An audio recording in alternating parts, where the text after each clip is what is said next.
And while you are special, Jay, Thanks, Rodger. you are also a mirror of what's happening in life for most people. 4, 3, 2, 1. All right, all you dads out there, and some ladies also, we do have some female fans of the Zen Dad Method Show. It's time to turn up the volume and get ready for the ultimate Zen Dad Method experience. I am your charming and energetic host, Jay Zen Kalryzian, and today we're exploring uncharted territories and igniting the fire within every dad to reach their greatest potential. And we've got a special guest who's going to blow your mind. Are you ready for this? I'm joined by the one and only Rodger Ruge, one of my personal heroes. I love this man. He is a 20-year law enforcement veteran and a true peaceful warrior. Like, he really is a peaceful guy as an ex-police officer. Rodger is a master of multiple trades. He's a certified life coach, biofeedback trainer, resilience expert. He has studied a multitude of martial arts and healing modalities, also an international published author, and really the list just goes on and on and on with this guy. Let me tell you, this guy knows his stuff. With a diverse background in law enforcement and a deep understanding of complex post-traumatic stress disorder, or CPTSD, Rodger has transformed his own journey towards healing into a mission to empower others. And get this, folks, Rodger isn't just any resilience expert. He's my personal resilience expert. So he's my coach. So buckle up as we dive into Rodger's incredible journey and uncover the path to resilience and wellness. But wait, there's more. We're not just talking about resilience. We're diving into the heart of modern fatherhood and the art of raising resilient children. With Rodger's experience as a father himself, we're exploring the secrets to becoming a more empowered and fulfilled modern dad. So put on your dancing shoes and get ready for a wild ride as we celebrate the Zen Dad Method and discover the secrets to raising resilient children with Rodger Ruge. Here we go. Rodger, I know you pretty well. I don't know you super well, but I know you pretty well. And it's nice that I get an opportunity to kind of dive in to really understand, because we've been talking for, oh my God, well over a year now. Well over a year, I think. Hasn't it been? Something. Yeah, we're actually coming up on about 1.75 years, I think. Yeah, time flies. I know. But what a journey, eh? What a journey. What a journey. Now, just so everybody out there in YouTube world and podcast world knows, Rodger is my personal coach, and he has done a world of good for me. He took me from, well, I don't know, a complete wreck, so to speak, to a thriving individual in society once again. And I really appreciate the work you've done with me. But the one thing I want to know is, resilience coach. Why are you a resilience coach? Where did that come from? I wasn't looking for a resilience coach. I was just looking for somebody to help me. And your name got passed to me, and we automatically clicked right away. But what is it about resilience coach? Because it's kind of unique. When I got my coaching certification, I became a life coach. Yeah. And I thought to myself, wait a minute, if I'm going to be a life coach, I have to have life completely figured out. And that's not true. So playing with that a little bit, I thought, what is it that I really believe is the essence of what people need to thrive? And it's resilience. When I look around and I encounter all the people that are struggling, and this is true in my own journey, it's always because my personal resilience has been low, or their personal resilience has been low. Maybe they're not sleeping well. Maybe they're not fueling their body with the right kind of nutrition to give them that pep and vibrancy for life. When life is hammering us down, if we are not at a high degree of resilience, it can break us. And so to me, the foundations of living a beautiful life is to be resilient in our body, our mind, and our spirit. So then we get to do life the way we want to do life, not the way someone else says we should live it, but the way we want to live it. So I focus on all aspects of basically putting a bunch of money in your resilience bank account.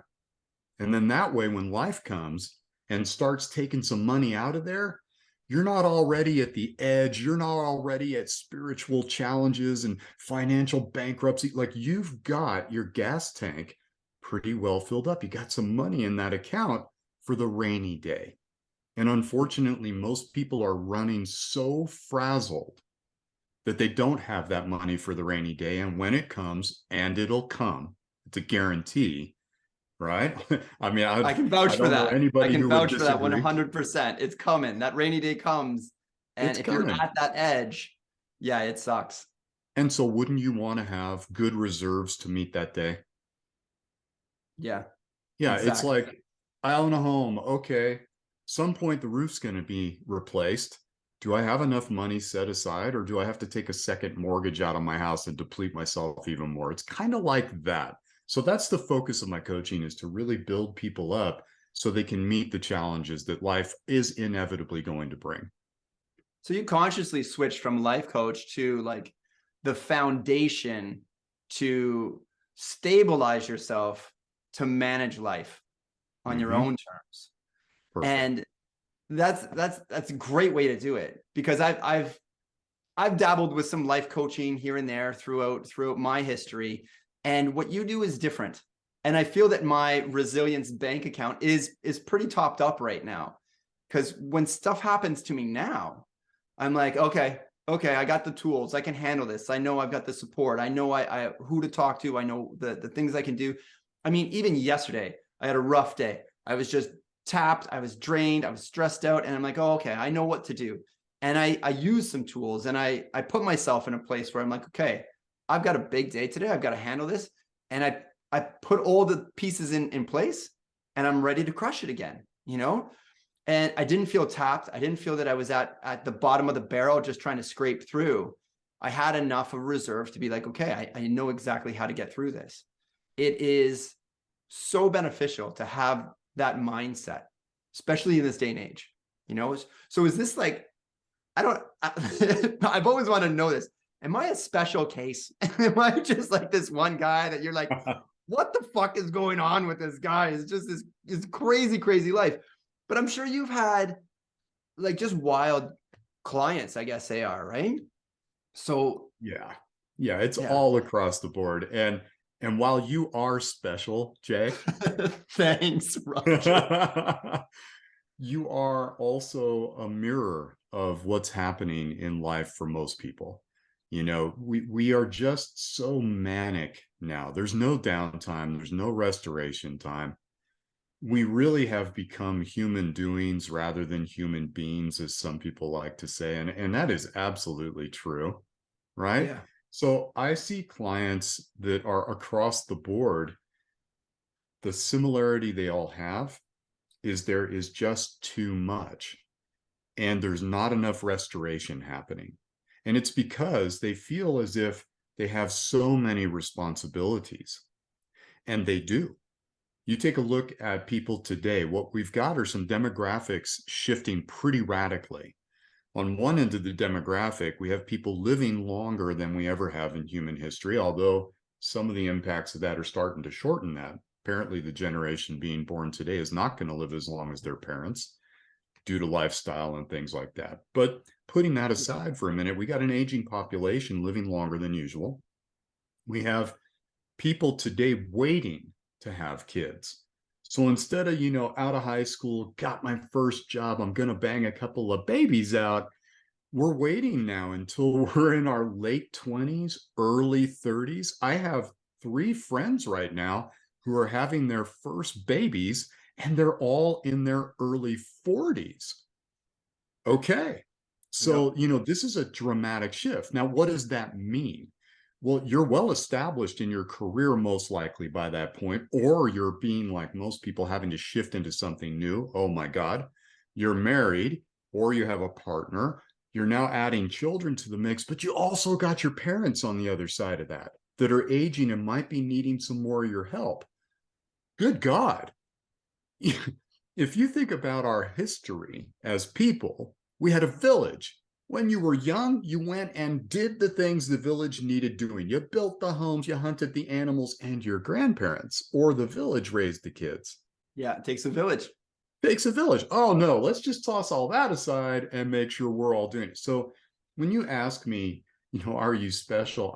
I think that in fact you're actually the average, where there is so much going on. And then if we add things like life disruptions in there, the death of a parent, or the divorce of the couple, the separation, and now you still got all the stuff and you've added that onto the heap. And then I work with a lot of first responders. And first responders see a lot of human tragedy and dysfunction. What we are really facing is a non-sustainable way to try to move through life. It just cannot be done without a heavy consequence at the end of that. And that heavy consequence is your body, mind, and spirit will be broken. You will be an individual who does not live life vibrantly. You're just hanging on by your fingernails, trying to survive. The idea of thriving, forget it. It's not even a concept you can grasp anymore at that point. You're just too beat down. Well, I remember when I had my second kid, and it was literally survival mode for years. I was just like, how am I going to get through this? And that was my mindset. I've just got to survive this. I've just got to survive this. It was so daunting of a task. I had so much to do all the time.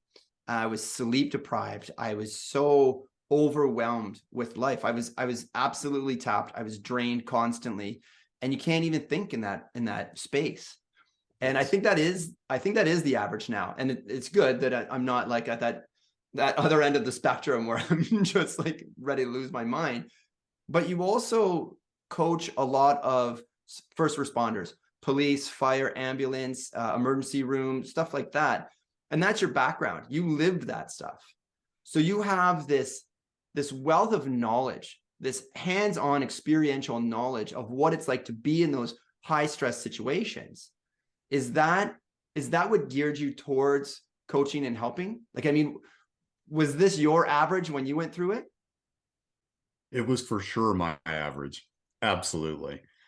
So I had a breaking point, and my breaking point came in the peak of pretty much everything we described. I had two daughters, 3.5 years apart, and girls are very special. And also as a dad, you're like, da, da, da, I have girls, must protect them.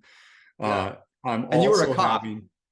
and I'm a cop, so I'm working the odd hours. And to be honest, day in, day out, you see human suffering and dysfunction at unbelievable levels. You can't help but develop a cynicism, a bit of resentment and bitterness that everyone is messed up, right? Because who do you see? You see the people, even good people, on their worst day when they may have made a mistake. So you're saturated in this culture of negativity. Not everybody appreciates your job. So there's that. I have aging parents. I had a dad who did a 15-year journey with Alzheimer's dementia. I had my mom travel the same path toward the end of her life. So, here I am helping aging parents who live 90 minutes away. Not terrible, but, just adding all of that. I'm raising two young kids and all the challenges that come with that. I'm in this crazy job. And I had an event where it triggered what they call post-traumatic stress. It's labeled in the psychology world as a disorder, but they're actually changing that now. Instead of disorder, they're changing it to injury, because we now realize it can actually be healed. And I'm an example of that. So add to all of that complex post-traumatic stress disorder. And that means I had multiple traumatic events that cascaded and finally caught up to me. And when I had my break, I got excellent help. And I went through something that was experimental. It was called EMDR, eye movement desensitization and reprogramming. The psychologist told me, hey, talk therapy isn't going to get it done for you, but we have this experimental, radical new therapy. Want to try it? Well, I'm a guy who tends to jump in the deep end of the rabbit hole. So, okay. I mean, to be honest, Jay, I had suicidal ideation every day for 5 years up to that point. Yeah. And I needed to be there for my family. So I did it. This experimental therapy is now a standard in the treatment of post-traumatic stress. 25 years later, but I was You were one of the first you were a people. pioneer. You were a I was. pioneer. Yeah, I let him experiment on me. But this kicked open a door because it worked really, really well. And I got curious. And I'm like, well, wait a minute. If that worked really well, I wonder what other odd things might be out there that work equally as well or even better. And so I started exploring all kinds of stuff: shamanic work, meditation with monks and monastics, martial arts and chi energy movement in the body. And I just went down every rabbit hole I could find. And I pulled out of that the things that I knew the average human being could accept, because a lot of folks would, look at what I've done and go, that's a lot of woo woo. Well, I would agree with you. It is a lot of woo woo, except a lot of it works. And don't Mm-hmm. toss baby out with bathwater. So I brought this into my own life. I became a human being again. And I had lots of restorative practices, and I came back online with life fully. And I haven't looked back since. And I felt that I needed to pay forward what others helped me discover. And so that's why I do the coaching. It's why I write the books. It's why I'm doing all the things I'm doing, because more of us need to step into places to help right now. The world is a really challenging place, maybe more so than at any point in modern history. And so if we're not centered, grounded, balanced, how are we going to navigate it? Yeah. It often seems like the world's just got you jumping from one foot to the next to keep you off balance the whole time. And I think for me, I've got a huge background in energy work and yoga, qigong, all of those things, 25 years now under my belt. And it was really nice to connect with you because you spoke that language. I would explain something to you in like energetic terms and you're like, yep, yep, I got it. Totally understand. And I'm like, what do you mean? Like nobody understands this stuff. And you were just, yeah, I understand everything you're saying right now. And I think that was one of the things that I really liked about our connection, was that I didn't have to translate what was going on in my world. You got it on an energetic level. I could tell you what was happening in my body in a positive, negative way, yin, yang, and you could roll with it so easy. It made the work that much more efficient. It was so much more clear for me how I had to manage things in my body, and to get that bank account of resilience top grade up. It was such a traumatic time for me, and I can't even imagine having suicidal thoughts for 5 years. I mean, it was a couple of weeks for me, and I was just crushed by it. And it was so effective because I got pulled right out of it really fast. And all of this happened as I started working with you. And it was the perfect timing. It was just the perfect timing. But I think this is like, maybe you were a little bit more of an extreme case because of your career choice at the time was very stressful, very stressful. And I appreciate that you took that experience, you took your knowledge, and you just compiled all this technique on top of it. And now you're sharing it with other people. It's a beautiful thing that you've done. And I totally appreciate it. I think there should be more of this. We really need to be helping each other in a huge way. Do you ever miss it? Do you ever miss being a police officer? Maybe 1% of the time. It's a lot, eh? It's a lot. It's a lot. And, people have this romanticized idea of law enforcement based on media. And of course, this is what we're exposed to, and it's nothing like that. It's about 95% boredom because you're just endlessly buried in paper. And it's about 5%, oh my God, what the fuck? And I can't believe I'm getting paid to have this much fun. Because, there's an interesting thing psychologically about the first responder world. Psychologically, about 2% of the population is wired in here to go toward danger. The normal, correct response is elbow to asshole, I'm out of here, right? That would be right. Yeah. But there's a certain number of us that for whatever reason will go in the burning building, will run toward the sound of shots fired, and we're just wired that way. And I I just happen to be one of those people. So, okay, let me apply that. But man, when you are in this job, that's what you want to do, and it's the least of what you do. You're Yeah. filling out endless paperwork. Oh my God, it's unbelievable how little action actually happens. I might have a single domestic violence call, and it takes me off the street for 3 days because I'm investigating it and writing a 50-page report. Yeah. So yeah, do I miss it? I miss helping. And one of the things that I still get to do is when I see someone in need, I help. I keep a first responder rescue bag in my vehicle in case I come across an accident and someone needs me to be a first responder, because I have, more than average training in getting Yeah. somebody stabilized for a paramedic. And so I still look for those things. I don't go out of my way. Yeah. You're not Yeah, but Batman at it's night. You're not climbing on no, not rooftops. Batman at night.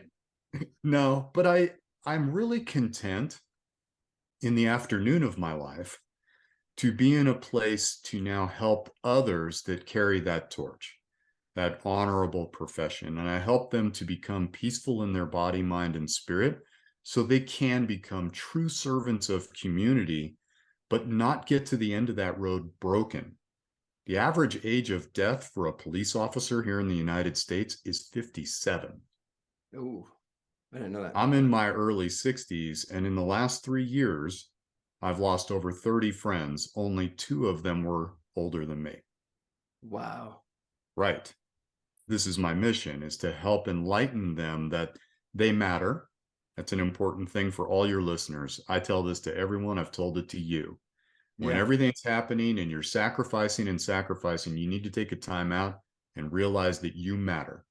And unless you're really restored, unless your resilience is very high, all those people you think that you need to help every single day, you're not doing it at optimum levels. So you're actually harming the actual mission you think you have, which is to be a martyr for everyone else. No, you matter.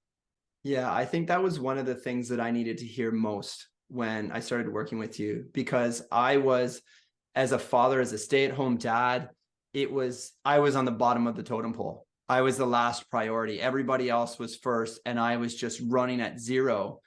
And I didn't put the oxygen mask on first. You're in the plane and the oxygen mask comes down, and I'm like, wait a second, I've got to get everybody else's on first, and then I'll put mine on. And you're helpless after that. You're passed out and you're no good to anybody. And that one little reframe, that one switch, and I put myself back up on the top. Well, now I'm at optimal. I can thrive. I started creating all sorts of wonderful things in my life. And now as a single dad, I know that it's all my responsibility. I have to take care of myself so that I can take care of my kids. So yeah, if I need a massage, or I need to meditate, or I need to do any of the things that help me be the best I can be for my kids and for my community, then I've got to put those in place. I've got to set time aside for that. And that was a huge shift a couple of years ago when that happened. And It's a big deal. I tell that to everybody. Recovery time is huge. The Flow Collective, recovery time is huge. The Zen Dad Method, recovery time is huge. Take care of yourself, because we just don't do it, especially as parents.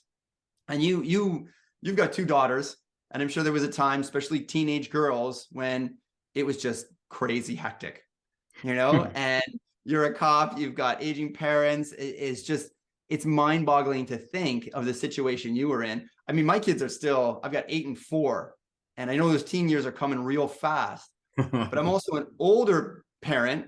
So all my friends have teenagers now, and I'm just watching. I'm watching them lose their minds. And my one friend, his daughter is 16, 17 right now.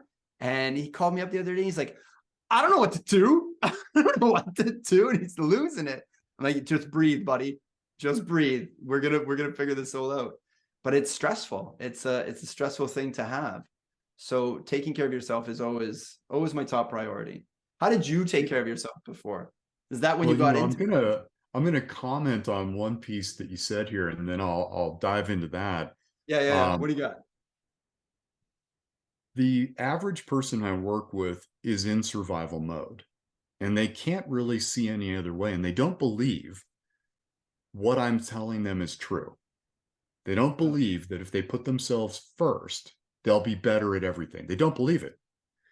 And so there's some romanticized thing in people's heads that I just have to sacrifice, and that'll make me a good parent. Okay, it's honorable, but who are you really going to help the most when you're just barely hanging in there, when you're on the edge, when someone cuts you off in traffic and you lose your shit so bad you're yelling and screaming, and your kids think you need to go to a mental hospital because they're in the back seat going, what's going on with dad? Yep. That's not helping anybody, right? So a lot of people, if they just allow the process to unfold through this kind of resilience coaching idea, and they get to thrive, the most important element of anything that I do is the person's own self-discovery of this truth. I can tell you all day, won't matter. You have to experience it. And when you do, you're never going to look back. And that was my own case. So here I am. I know what my gun tastes like. And I'm like, dude, what are you doing? I just had that break, I'm Yeah. like, I need some help, man. I need some help. And so I enlisted the help of a number of different modalities. I got the EMDR, which purged the dysfunctional traumas that were stuck inside my body. And I mean that literally, stuck in the body. The issues are in the tissues. It's kind of funny thing to say. It's actually true. Yeah, 100%. When I got those out, there was still threads that needed to be worked on, but I was stable again.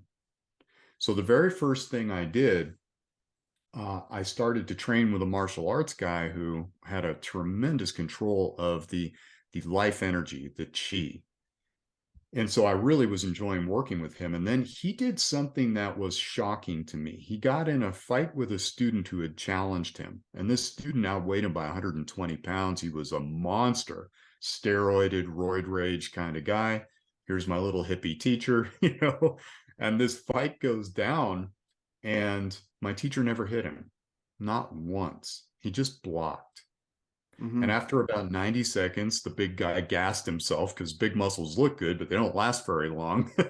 Yeah. And he gassed himself. And then my teacher, with true love and compassion, helped him up, thanked him for attacking him with his full spirit, for justifying the martial art that he taught. I'm like, what's going on, man? Like, how in the world? And I'm a cop at this point in time. And I'm incredulous. I spent 2 sleepless nights before the next class because I'm like, how did he do it? I was pissed that this guy would disrespect my teacher. My teacher was never mad. Yeah. And so I went back. I said, Sifu, which means Kung Fu Father. I said, Sifu, I don't understand how you held love in your heart with such a vicious attack on you. I mean, this man wanted to hurt you. And he said, well, I've been meditating, and they've taught me a lot about being just centered and realizing that the person actually isn't mad at me. It's something else in their life that's brought them to that point. So I know it isn't personal. And he validated all this training I've dedicated myself to. I was able to defend myself against this bigger opponent. So I really appreciated him from every possible angle. I said, I want to know what you know, because that's the kind of cop I wanted to become. I wanted to evolve myself into a person who was a true servant, even if someone was trying to harm me. And I wasn't there yet. I was a young cop at that time, and I still had a lot of aggression, a lot of testosterone, So he brought me. I know those cops. I know those cops. Oh, yeah. We have them in Canada too. Yeah. Yeah. Yeah. You get a little badge heavy. You get a little bit, full of yourself. I saw in him what the future of policing could really be. Peaceful warriors, true servants who are not afraid to use force, and when appropriate do, but aren't just looking for it, aren't on that edge all the time. You know what I mean? Yeah. So I started studying meditation with monks and monastics, and this took me into a daily self-care practice. And man, once I opened that door, that's like squishing toothpaste out of a tube. It ain't going back in, man. I was on fire because I started feeling better. I lost all the suicidal ideation, and I wanted to live. And not only did I want to live, Jay, I wanted to thrive. Yeah. That's what started to fuel me. So see, it's a self-fulfilling prophecy. When we open this door and we experience it directly, you're going to be so on fire to learn more, to grow more, to take every challenge not as, oh my God, how am I going to handle this? But excellent. What is the opportunity here? How am I going to learn? How am I going to grow? How am I going to meet this challenge? Because you got the energy in the tank. Yeah. Yeah. 100%. 100%. I get that. That's amazing that you had a hippie Sifu. I had a hippie Qigology instructor. He did Qigong, and he was a little hippie guy that could beat you without throwing a punch. And I studied under him for 9 years, and I really focused on getting my energy to just peak experiences. Like I could just charge my battery up huge energetically, but grounding it was completely different. And being centered and focused was always really, really hard for me. And now I feel that in my 40s, this is such an important time to do that. I mean, in your 20s, you're just running. You're just going crazy, you know, and 30s, you kind of figure a bunch of stuff out. But in your 40s, you're like, okay, I can chill out a little bit now, you know? And that was always the hardest thing for me to do, is just relax, take care of myself, calm down. And for years, I mean, that was just smoking weed. Well, I gotta chill out. I'm gonna smoke some weed. And that doesn't work for me anymore. You know, it's not even a coping mechanism. It's just like, it doesn't do what it used to do. It doesn't have the same effect, and it's not benefiting me anymore. So that's just taking a back seat. And I'm like, well, what is it? How do I thrive in all this stress in this crazy world? And now the breathing techniques have come in, meditation. I get up at 4 a.m. Great. I got an opportunity to meditate. You know, no kids are going to bug me. And there's an hour of meditation at 4 a.m. that I get in. And that next day, I tell you, that next day is just smooth. It's smooth. Whereas before I'd be like, oh my God, I'm up all night. I got to get my sleep and blah, blah, blah. And it's just, I got to process some stuff. So it's having those things in place and knowing what to do in these situations so that you top up your tank. It is life-changing. It is life-changing. You can't get the toothpaste back in. You just can't get the toothpaste back in that tube. 100%. I agree. Yeah. Yeah, it's a beautiful thing to discover. Absolutely beautiful. And, you know, for those folks that are listening right now, listen, don't believe anything that Jay and Rodger are saying right now. Don't believe us at all. Well, believe some of it, guys. Believe a little bit of it, you know. Sorry. Go prove it to yourself. Oh, My exactly. whole thing is put it to the test. If we suggest something to you, if Jay tells you, hey, you know, this is a great way to get your kids to sleep at night, test it. Put it immediately into practice and tweak it a little. Maybe you need to adjust for your situation. That's what this is all about. It's about discovery. And once you actually have the experience of this, once the aha lands, you're not going to look back. You too will become empowered to seek it on your own. That whole idea of the guru on the mountain, sure, that's great, but so many people want to let that person solve their problems for them. Mm-hmm. That is not empowering your future. Not at all. If you run into a coach who's trying to solve all your problems for you, you should run away. The coach should be helping you take a dive to peel back the layer of the onion and discover, oh, there it is, right? Because it's your unique experience. Everyone is unique. So put it to the test. I'm just going to jump in here real quick. Guys, I know what it's like to be a busy dad. I am a busy dad. But are you tired of missing out on the most important moments of your kids' lives? The Zen Dad Method is here to help you balance your work life, self-care, and dad duties so you can be the best version of yourself for your children and for you. Stop beating yourself up and escape the guilt cycle now. Sign up for the online course and get access to a personalized framework to lower your stress, build better relationships with your kids, and experience more joy and happiness. Don't wait any longer. Become a Zen Dad now. Go to zendadmethod.com and start your journey of dad awesomeness. Now let's get back and hear some more amazing stuff from Rodger. What a great guy, right?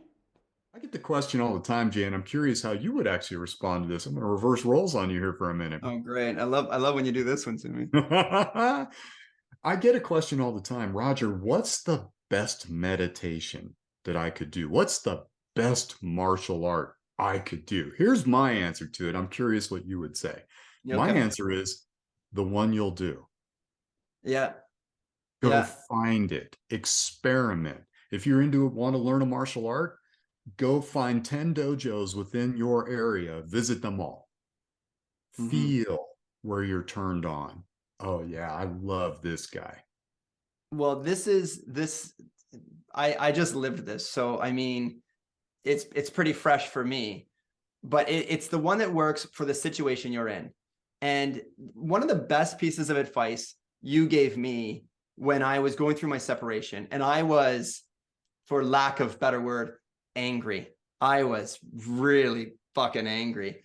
And I remember you said, okay, Jay, and I went off on a rant on you for a while, and it wasn't meditation. It wasn't a breathing exercise. You said, Jay, I want you to go online and I want you to buy a heavy bag, and like just an old one. It doesn't matter. Hang that thing up and beat the shit out of it with a baseball bat.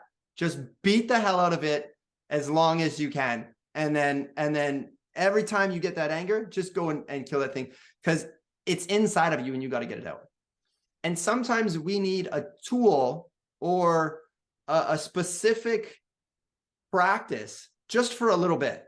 You know, I haven't hit that heavy bag in, I don't know, 6 months at least, right? If not longer. But there was a time when I just needed to hit something. And it was a primal anger and I needed to get it out. And I hit that bag for a little bit and I'm like, I need to hit some more stuff. And I went and I joined Muay Thai. And I joined Muay Thai for months. And it was exactly what I needed. And I hit those heavy bags and I kicked and I punched people and people punched me. And that was the medicine that I needed at the time. But that wasn't the life that I wanted to live. I didn't want to get into the violence of it all. And I know Muay Thai is a wonderful, wonderful sport.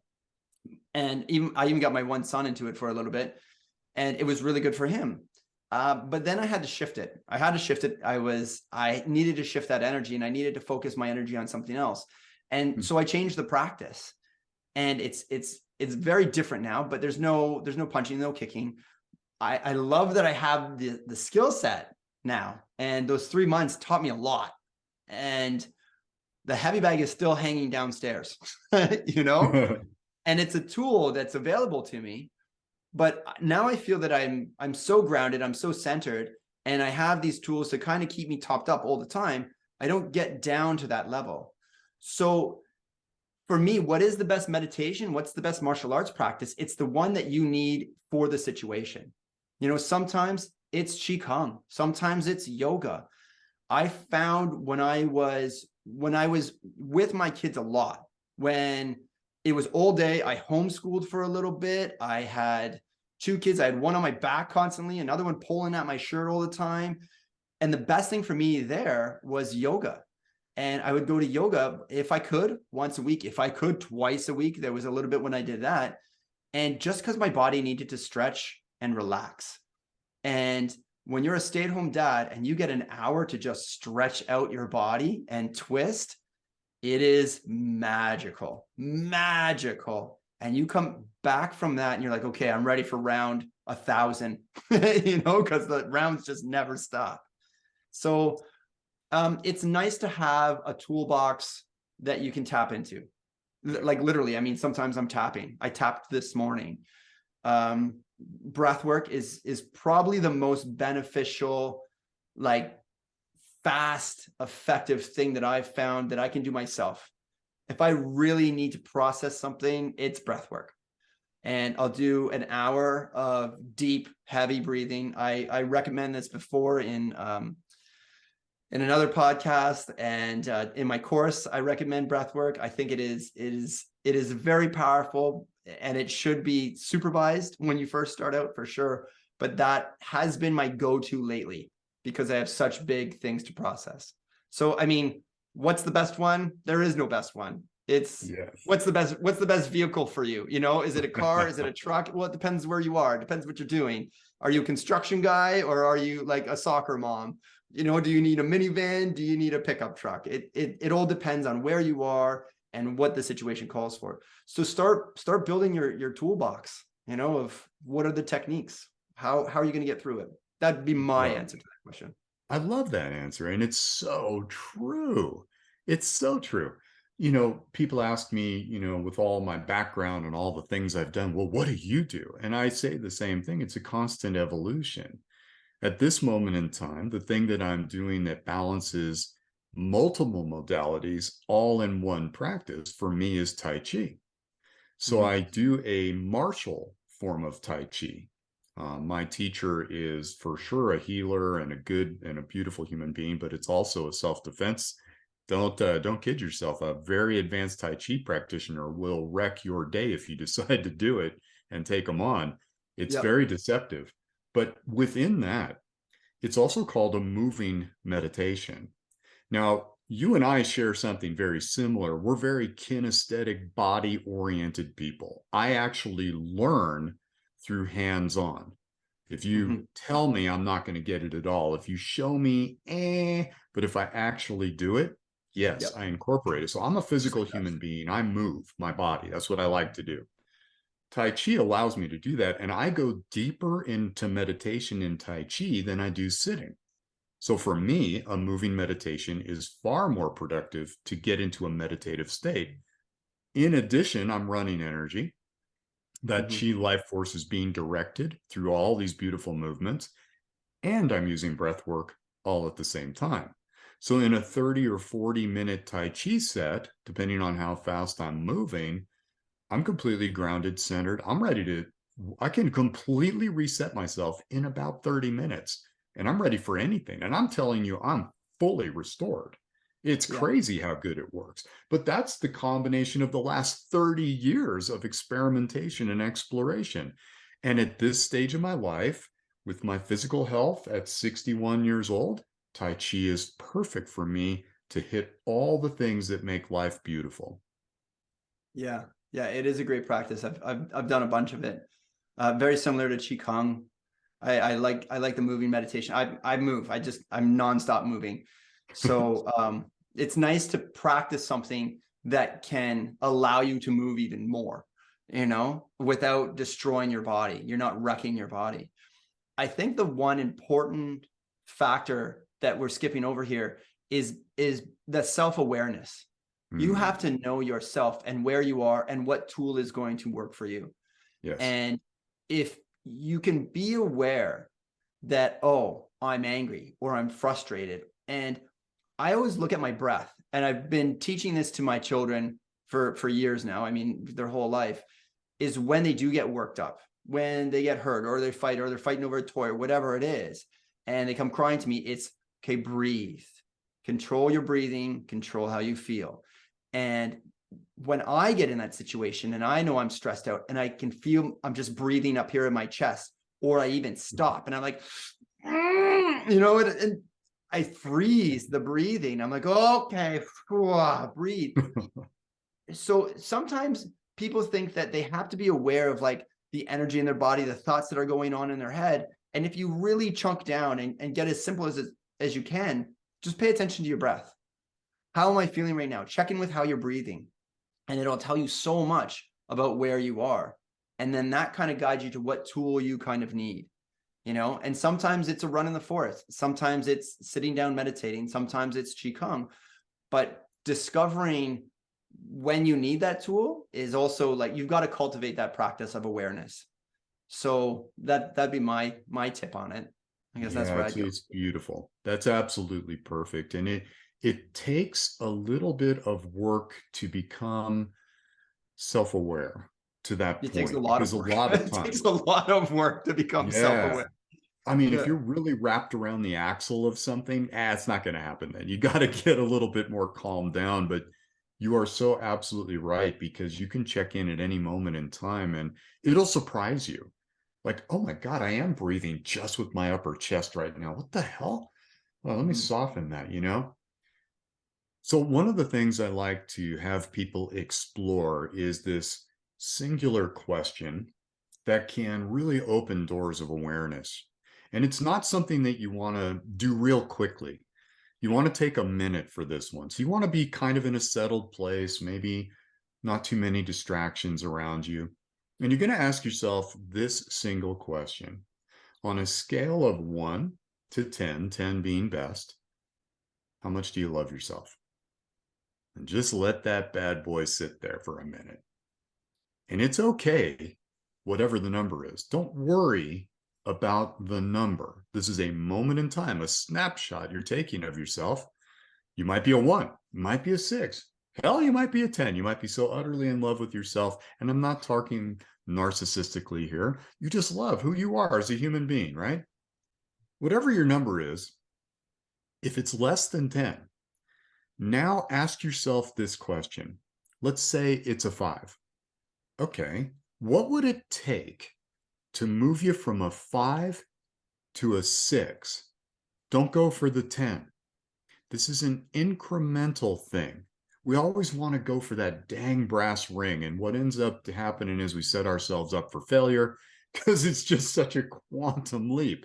But a 5 to a 6, that's significant. And it's a huge improvement. So how do I get myself from that 5 to a 6? What is it that would help me love myself that much more? Man, I don't play anymore. I don't play, man. It's running the kids to the soccer game and going to the music lesson and doing the dishes. And I got to fix that stupid molding that broke off. And right. Yeah. What if amidst all that, you said, I'm going to go play for an hour by myself and I'm going to go learn how to throw axes. There's an axe place that just opened. That sounds like a dude thing to do. Yep. I'm going to throw me some axes. Right. And you just pretend that you're the kid. Look at your children. What do they do all day long? They're in their beautiful imaginations and they're just constantly playing and exploring with this wonder for life. Your children are a perfect blueprint of what you are no longer doing. Do that and watch your life change in miraculous ways. Yeah. Yeah. I love playing now. I mean, I've always loved playing, but it is definitely a part of my life that I value, and the kids love you it are too. good at it, dude. You are good at play. And what I love about that too, Jay, is you also play with your kids, like genuinely play with them. A lot of parents will take their kid to the park and sit on the bench and watch them.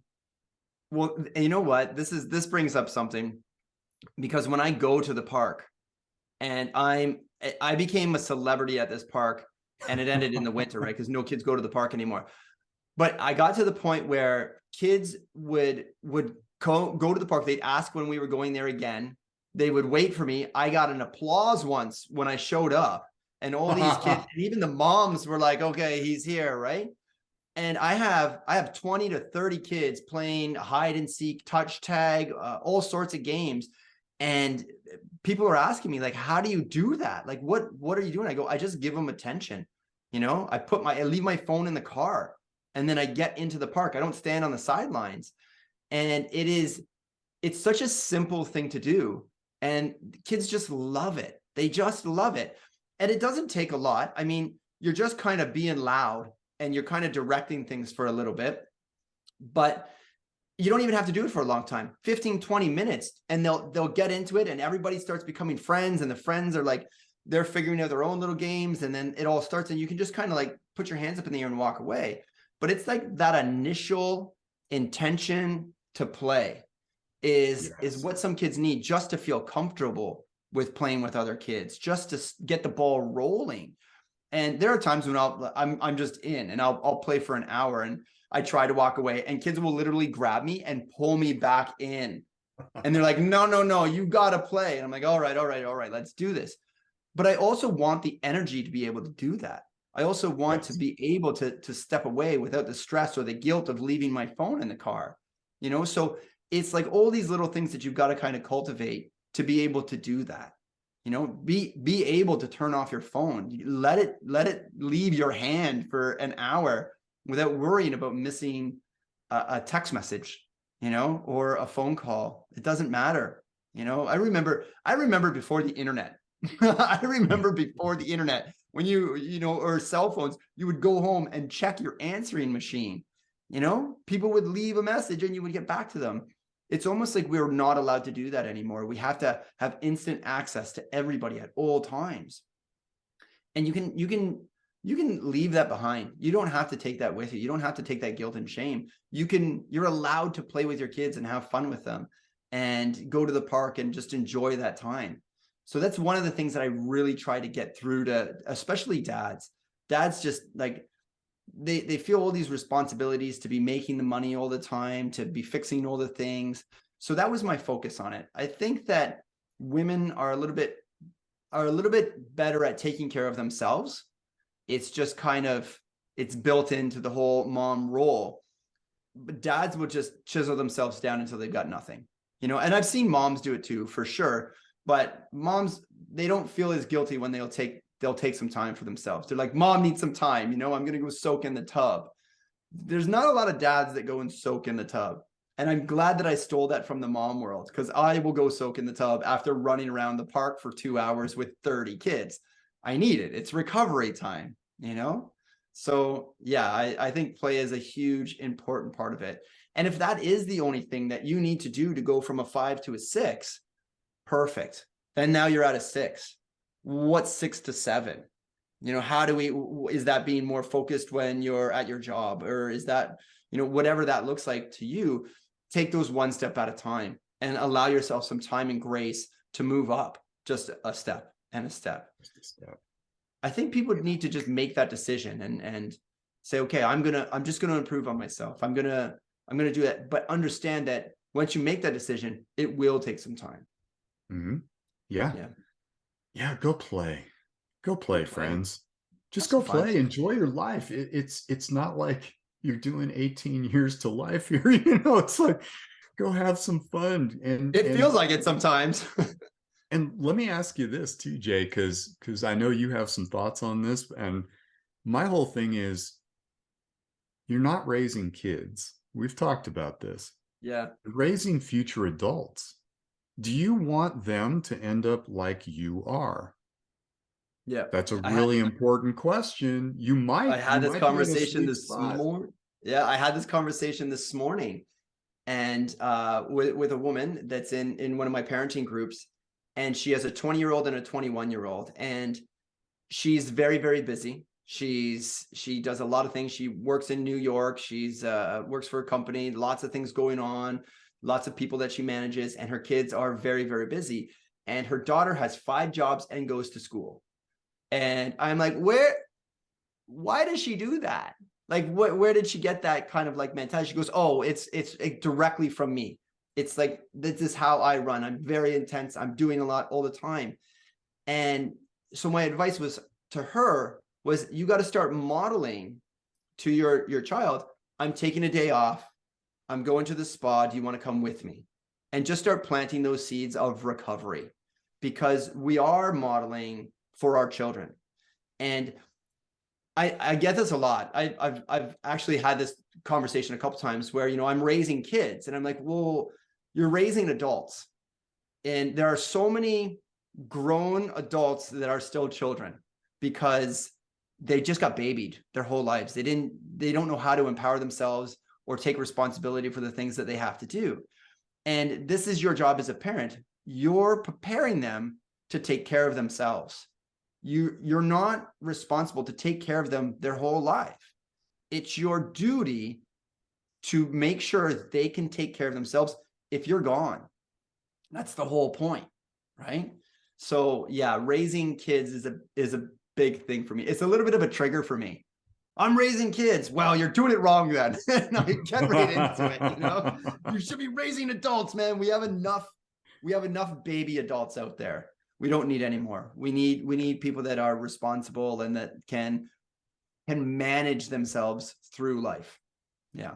Great question. And ask yourself, it's a hard question, man. This is a hard question. Just ask yourself, am I setting the example that I really want to set for my children?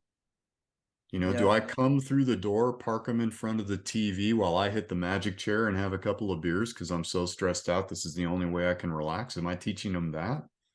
Yeah. Am I saying that's wrong? I'm not saying it's wrong. I'm just saying, think about it. Think about what you are actually teaching them, because everything you do is a lesson they are watching, Mm-hmm. guaranteed. And I did that for a while where I would put the kids to bed and I'd be so stressed out and I would go and have a puff. Just a little, just to like round off the edges and come down. And for the longest time, I'm like, the kids aren't even awake, they're asleep, it doesn't affect them whatsoever. But that next day, that next morning, I'm a little groggy. I'm off my game. I'm not running optimal, you know, I'm a little bit, I've got a shorter fuse. And once I took away the weed and I noticed, oh, I'm happier the next day. It might be a quick fix just to lower that stress at night after the kids go to bed, watch some Netflix, whatever, laugh a little bit. But that next day, I suck. I'm not good, you know? And once I found that out, once I really understood that and I was aware of that, stopping, finding another technique to use so that the next day I was okay again, it was just a no-brainer. It was just a no-brainer. Oh, well, this isn't working for me anymore. Right. So I thought that was really good too. And I mean, I've been there. I've been an alcoholic. I've been on drugs. I've done the whole gamut. I know it's hard. It's really, really hard to get off that stuff. But what better reason are you going to have than being a good parent for your kids and a role model, you know? So Yeah. that's where I am with You, that. you start taking those steps, I promise you that 5 moves to a 6, it moves to a 7, it moves to an 8. Yeah. It happened by default. Yeah, but it slips the other way too when you start going the opposite. You might be at a Yes. 5 and you start looking for these coping mechanisms and you get into some harder drugs. You start going down to a 3, to a 2, to a 1 real quick. You know, gravity's helping you come down. You know, Oh, you got yeah. to climb that mountain a little bit, but it's so much more worth it to be on top than it is to be at the bottom. Definitely. Definitely. And I would see this constantly in my job when I was working law enforcement. I'd see people down at those 1, 2s, and 3s, Yeah. suffering, you know? Yeah, you had mentioned earlier in the podcast about your friend who has the teenage daughter. She's 16 or 17, and he's like, I don't know what to do. You're just like, right. Well, this brings me to another aspect of love. And Mm. when you are facing these challenges with your children, it doesn't really matter what age, but they do tend to get more complex as the child becomes closer to that adult age. And they may be making some decisions that are not necessarily in their highest interests or future. Yeah. And so here you are as a parent, and they're becoming autonomous. They're starting the breaking away process, which is to push back and to test boundaries. Okay, now what am I going to do? And I'm pissed. I'm going Yup. to lay down the law. I don't know what to do. And your whole life just gets upheaval, man. And I certainly was there with my teenage daughter, my oldest. Yeah. And a single question can set you on the right course. And the question is one that I've shared with you many times, which is, what would love do? Now, I'm going to also say this includes self-love. We're right back to this idea that you matter always. So as long as you've got that balance, love will always steer us in the right direction. The challenge with a teenager is you might not get the result you're looking for. Mm-hmm. And that means they have to learn the hard way. And this was true of my daughter. She pushed me to my absolute limits. And Yeah. I still came back to that question. What would love do? Love had a hard answer, but it was the right thing. And so I did it. I tracked with it, went against the What'd you grain, do? What did you didn't do? like it, pissed me off, but I was ready. I embraced it, and it worked. The hardest thing I've done as a parent. Do you still talk to your daughter? Yeah, all the time. You got okay. Okay. I was a little worried there for a second. What happened? You know? I'll tell you the story. It's a quick story. Yeah, tell me the story. So here I am. I'm a working police officer. I am nearing the end of my career. I'm a few years out from that. And it's always very embarrassing when your colleagues bring your daughter home in the back of a police car Oh and she's no. under arrest. Oh no. for the third time. Oh, geez. That's gotta hurt. I bet you there's just cop ball busting going on like crazy. Actually, in that way, they are hands off because it's Really? like, yeah, it's like, this sucks and we know it sucks. Oh yeah. There's a Yeah, lot of that's good. banter, but that's the one area where they're like, sorry, dude. Yeah. So I had really meditated on this, and my daughter was traveling a path, and there is a certain point where you can't do anything. Hmm. You just can't. Like, you can lay down all the boundaries, all the laws that you want. If they're breaking them, what are you going to do? Like, what is it you're going to actually do?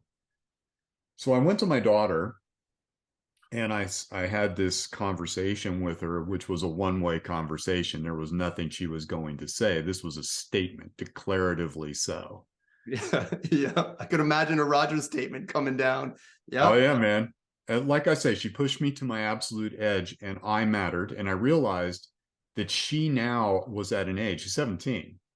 Hmm. She's at an age where she's getting to choose her path. It's her path.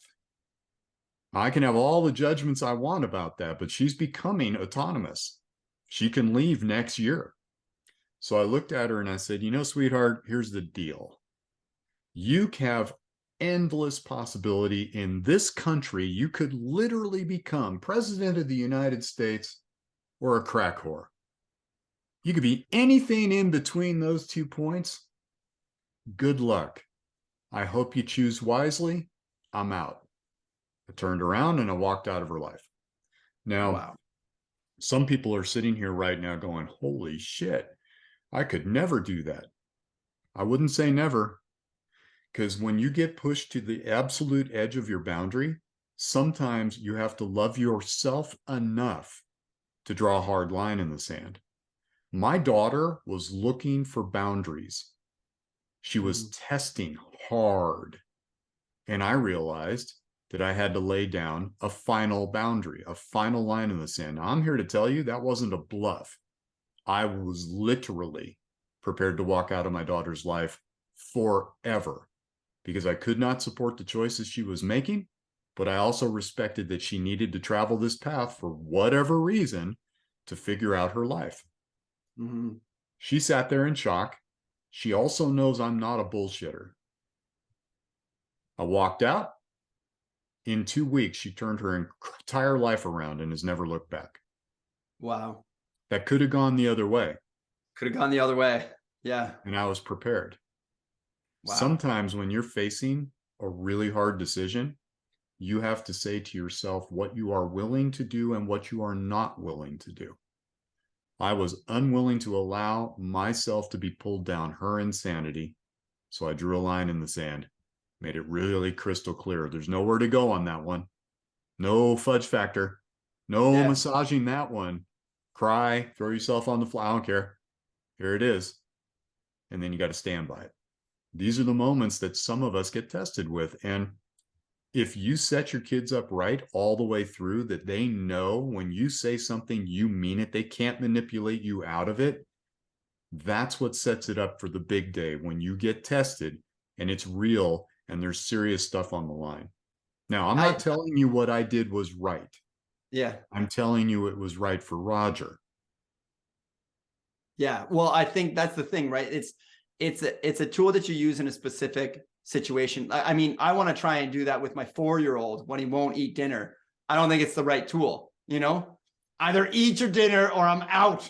I can't do that one. I can't do it. You know what? Take care of yourself now. You're not going to eat those Brussels sprouts. That's it, dude. I'm done with you.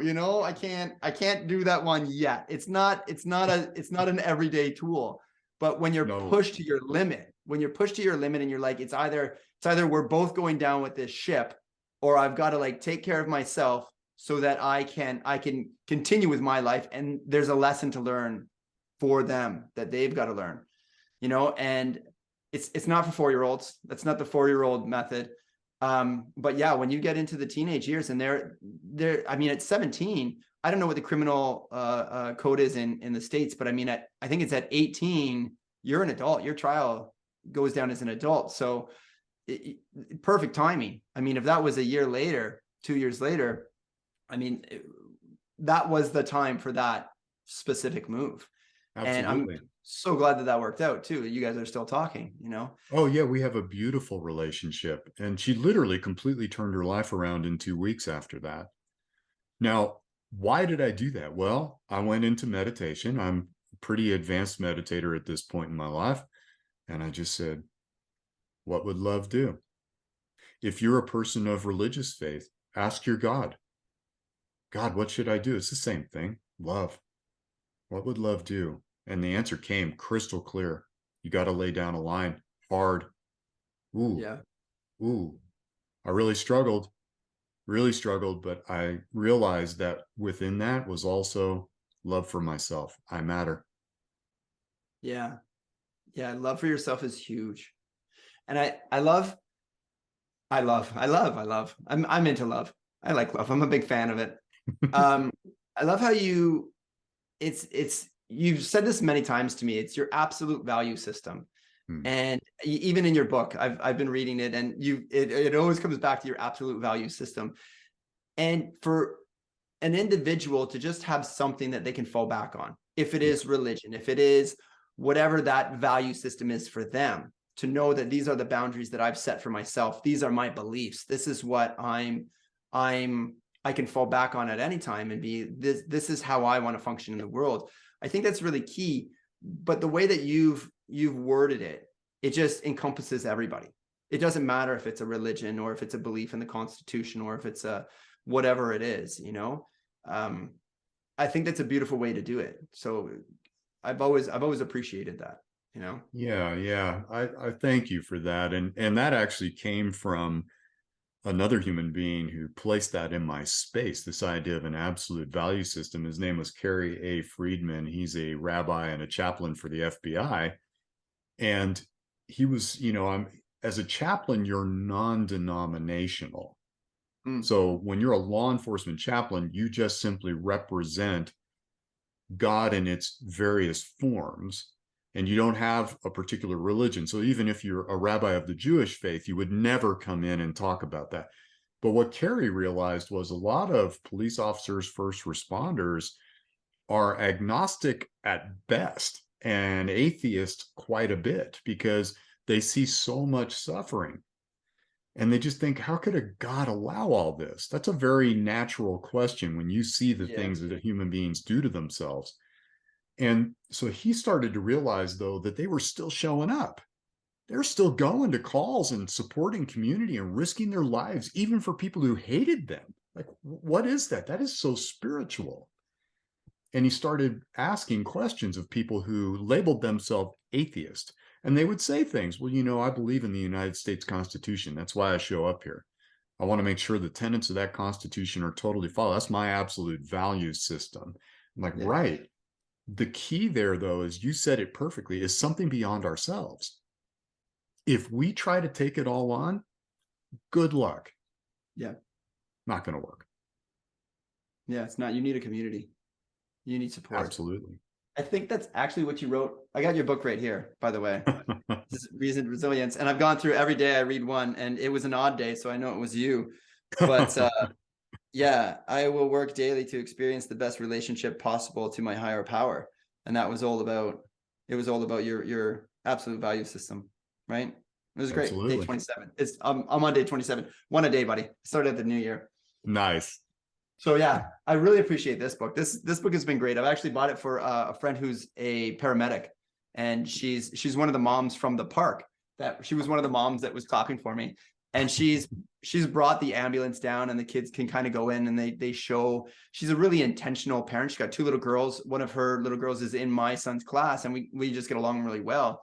And I can just see her sometimes super stressed out, and she's got some good support. But as a first responder, 12-hour shifts that go on to 13, 14, 15 sometimes, whatever.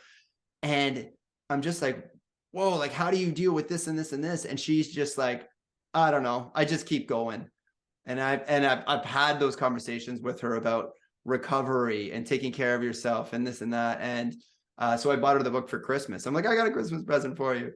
And so I haven't checked in back with her about if she's reading it or not, but it's these little things that I think that if we just keep planting these seeds with people and modeling them, this is the key, especially for your kids. Model these practices, model taking care of yourself, because that's what they're going to see. I can tell my kids to brush their teeth every day, but when I brush my teeth with them, it's different. I don't even have to tell them anymore. I'm just, okay, it's time to brush our teeth, and we all brush our teeth together. Done. Even if I put them to bed at 7:30, 8 o'clock, and then I go eat some more, I'm still brushing my teeth with them just because I'm modeling it for them. So do that with people. Do that with people in your community. Do that with people that are stressed out or that want to help out. Well, let's take a minute. Let's take a break and just, how do we recover? How do we take care of ourselves? 100%, man. It's one of the things that I so very much appreciate about the thoughtfulness that you've placed into parenting and your desire to share through the Zen Dad method. I mean, you have so many tips. This is one of the things, I provided you that testimonial, which was so from my heart, because Yeah. I'm like, oh man, Jay could have saved me a lot of challenges if I'd have had his ideas, especially around getting to sleep and things that were just like ahas. And they're kind of, when you relay them, it's like, well, duh, but why couldn't I see it, man? And that's the Yeah. genius of what you do. Friends, if you're watching this, the Zen Dad method is going to open up new doors of possibility, right? And this is how we grow and share. We got to share more our best practices. And my hope as your system grows, I really hope that it kind of becomes like an open source parenting model where Yeah. people are like, man, the other day I did this and this was the result. And we have all this sharing that gets conglomerated into this Zen Dad space.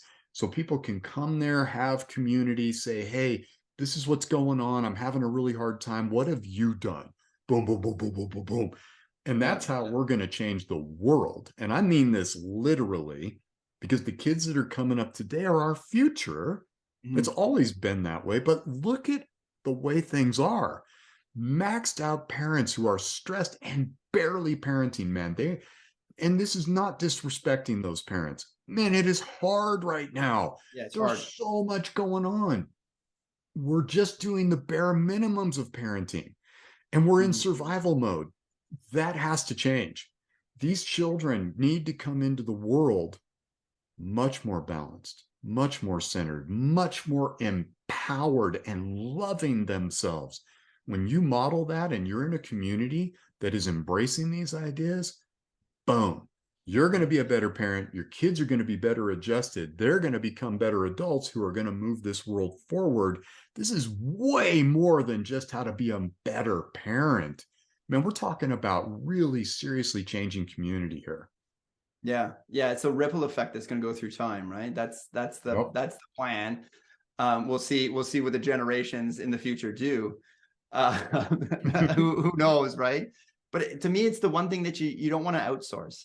It's the one thing that you want to have your legacy passed down through you. Like I can outsource work or social media stuff or whatever, like tech stuff for sure. If somebody wants to build a website, it's fine. But my own kids, I want to instill my beliefs in them, and I want to pass on my knowledge, and I want to have fun with my kids. I don't want to pay somebody to have fun with my kids. I want to have fun with my kids.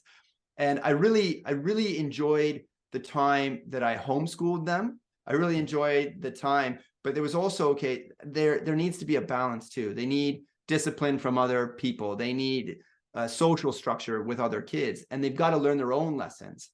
But there's this beautiful time between like when they're born and like 4 or 5, that your kids just look at you with just awe, and they just love you, and they just want to be on a piggyback ride or snuggle with you and watch a cartoon or eat breakfast with you. It's the most magical time, just when they're little kids. It's the most magical time.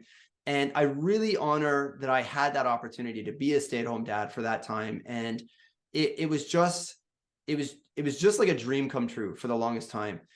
And if I can pass that, I don't even know how to describe it. But just that awe and inspiration that I get from my kids at that time in their lives, I just want other parents to know it's so precious. It flies by so fast. So get it while you can, because when they turn into teenagers, they're out the door every night. They want to be doing something with their friends. They're gone. And that little kid that you just like, you didn't have the time for, is like, you're never getting that back. You're never getting it back with that kid. You can always have more kids, sure, but that special time with those kids when they're really young and they're just so funny and they just love life. They love everything. They just love you completely. It's a wonderful, wonderful time. I love that time in life for kids. Yeah, and you know, sometimes Jay, we pass on our wisdom, and it seems like our children aren't listening. You know, being an older man now and having daughters who are having babies, I You're get gonna to be grandpa, watch. eh? I'm grandpa. That's a Grandpa weird Rodger. thing to experience in life, and awesome. Yeah. And I look at some of the things that are taking place, and I hear some of the things that are coming out of their mouth as if they were an original thought. And it's exactly what we discussed 15, 20 years ago. It's like, oh, you know what? It did get planted. It didn't go in one ear and out the other. It was just a seed waiting for the proper nutrition, sunlight, soil, water to suddenly bloom. Everything you do with your kids is taken in. Yeah. Everything matters. Yeah, it really does. It really does. Oh, Rodger, I could have an interview with you for 4 hours. Easy. We're gonna have to do another one of these for It'll sure. be a For sure. joy. I would love to dig into like some really specific topics with you, so maybe we're going to continue this conversation and there's some things that I would love to just dig in and really figure out what the best practices would be for other parents and how to really do that. But I don't even know how long we've been talking for. God, it's been an hour and a half for sure. I appreciate you so much. I appreciate you so much. How can people connect with you? Do you want people to connect with you? Are you looking for more coaching clients? Resilience. People need resilience out there, Rodger. People need resilience out there. How do people find you? How do people connect with you? You could just go straight to my website, which is just my name, Rodger Ruge, resiliencecoach.com. And there's a D in Rodger, Rodger. Ruge is Ruge, common spelling. Yeah. Resiliencecoach.com. You can also find me on LinkedIn. And you do can it. get hold of me also through my email. That'd be just fine, which again is my name at protonmail.com. That's an encrypted email service. So my name at protonmail.com. And yeah, I have openings for coaching right now. I have about 4 more openings that would fill my schedule. So, people are certainly can call me. We can meet and make sure it's a good fit. It has to be a fit both ways for us to do the right work, because I want to serve people who are ready to empower themselves to change, not looking for someone to solve their problems. I can help you do that. That's the joy that I get out of it. And I really enjoy one-to-one. I don't do much in group process anymore. I'm a professional trainer, but I'm really now focusing on books and the one-to-one coaching. So yeah, and if you're interested in my books, go to Amazon, type my name in. I've got a bunch of them there, and you can check out and see if something is appropriate for you. Yeah, I've read a couple of your books now. Well, I'm on my second one. The Warrior's Mantra was the first one. Was it great? I got it right here. I actually read that sucker. It was a good one. So the second one I'm really enjoying. And it is true. Sometimes I want the answer from you, and I'd be like, okay, I got a meeting with Rodger today. I'm going to ask him this question. He's going to know the answer. And I'm like, Rodger, what do I do? What do I do this? And he goes, well, let's think about this. And I'm like, and I want it so bad from you. And you never give it to me. You always let me come to my own conclusions. You always let me kind of figure out where I need to be and because it's so much more effective that way. And I understand it. And I've come to appreciate that, as frustrating as it is sometimes. I remember the first time we met. I remember the very first conversation we had, and you're like, okay, what's going on? And I must have went off on a rant for like 20 minutes, maybe a half an hour. This and this and this and this and this and this and this and this. And I was just going. I was so wound up. I was so worked up, and I was just looking for anybody to help me. And I was like, okay, well now what are we gonna do about this? What can you do? Can you help me? And you said, yeah, okay, we're gonna breathe. And I was like, no, I need answers. And you're like, we're gonna take a deep breath in and we're gonna calm right. And you put me through this breathing exercise for like, I don't know, 5-10 minutes. It seemed like an eternity. And then you're like, okay, let's start at the beginning again. And we're gonna slow right down. And I was like, oh, and it was so good because I needed that more than anything. I just needed to like slow down, catch my breath, and just start chiseling away at this giant problem that I had. And it was one bite at a time. You know, how do you One eat an bite at a elephant? time. Yeah. One bite at a time. And you And the can't do beauty that. of that, Jay, it was important for you to also rant. Yeah. And it was really important for someone to sit fully present and receive it. You needed to be heard. Yeah. This is what's missing for most people. They're not heard. Yeah. Everybody's shouting as much as Yeah. they can all over social media, at their kids, at their coworkers, at their partners, but no one's really hearing. No one's really That's it. listening. So that's my gift, is that I don't judge anyone because I've seen everything. I promise you, you cannot shock me. Promise Yeah. you. It's impossible. I've tried. Yeah, you've tried. Yeah. And I can receive, and I don't judge. Your journey is your journey. It's a beautiful thing to be held like that. And that's my genius. That's what I do. Yeah, you're very good at it. I appreciate it like crazy. Thank you. Thank you. Rodger, thank you so much for this interview. Thank you for your time. Yeah, you're just great. You're just great. I think if anybody's looking for an amazing coach, this is the man to do it. I give him my highest regards. I think he's just fantastic. He has literally changed my life for the better. I just think you're great. I love talking with you. I love your work. You're a great man. Thank you. Well, thank you, brother. I appreciate that. And this is a two-way street. I so respect what you are doing and really wished I'd had access to the things that you're teaching when I was a young dad. It would have made an even better journey. It was already an amazing journey, but I love everything you're doing because everything we talked about today, it absolutely enhances everything we talked about today. Yeah. So that's the beauty of what you're doing. And keep on doing this good work, my friend, because this is going to help a lot of people. And that's what you and I love. We love helping people. Yeah. There we go. Well, I hope we helped some of you out there today. So thank you so much. And we'll see you in the next show. Be well, everybody.